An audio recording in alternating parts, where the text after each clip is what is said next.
Hey guys, appreciate you checking out my YouTube channel. A couple days ago I put out something challenging you guys to think about the way you practice. There's a lot of stuff going out right now, really good information that's going to help a lot of people, unless you try to do all of it. And then it's not going to help you. It's actually going to have the reverse effect on you. So I wanted to talk to you guys today about practicing and how you organize your practice.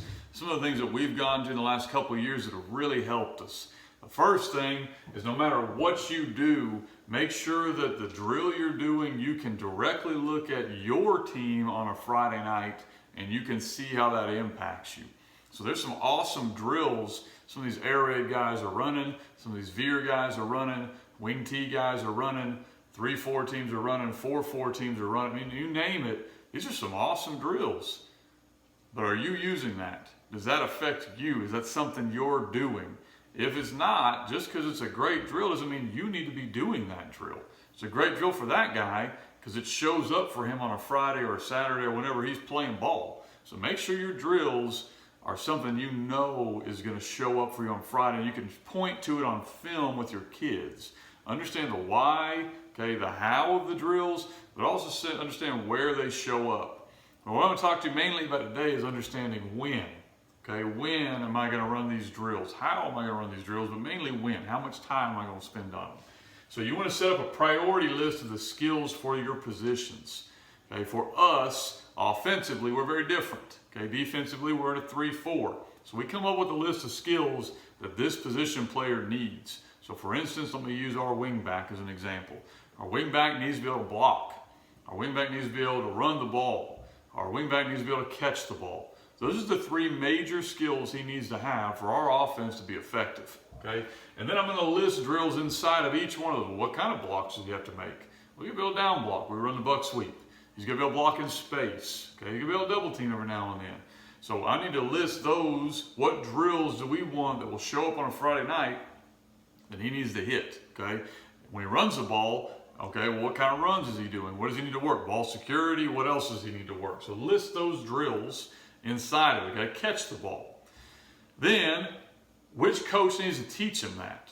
And that's where we're a little different. You know, we have a position coach in charge of our wingback. That guy might be a converted offensive lineman. So when it's blocking, shoot, he needs to be teaching them. He needs to be teaching all our kids how to block because that's what he does well. When he needs to catch, we're going to take that kid and we're going to send him with our receiver coach.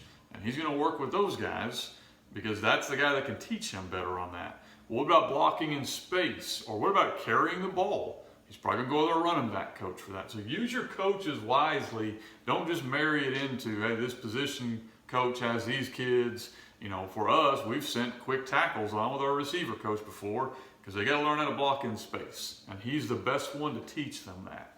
All right? Set times for your drills. So, all right, I know I've got, say, 25, let's say 50 minutes of individual per week that we're going to get in offensive drill time.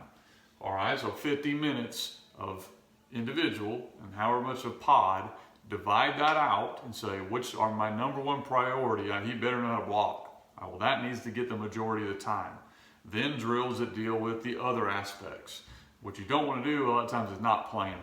I mean, that way you've given this kid a whole lot of great drills, but he needs to work on certain things more than other things in your offense, all right? Then I put the last thing on here is to adapt. Example for us, our wingback fumbled about week 2 or 3. So, you know, we usually have been doing 5 minutes, 10 minutes a week on ball security with him because he didn't carry it much. Well, he fumbled, so clearly we need to give him more time there, so we're going to adapt that. 1 year, our wingback had a real hard time on down blocking, so we gave him extra time there.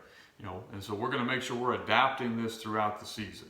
So when you're building a practice schedule, you got to walk through all that stuff before and make sure it fits your scheme, and then you're going to build in your practice time from there. So put some thought into it, and you'll maximize your practices, and you'll get more bang for your buck. Okay, guys, if you want more information, got a lot more on this, my Head Coaching 101 course, my Gun T RPO course. We got a bunch of stuff out there if you want it, or you can just shoot me an email or look it up on my website. Appreciate your time. Thanks.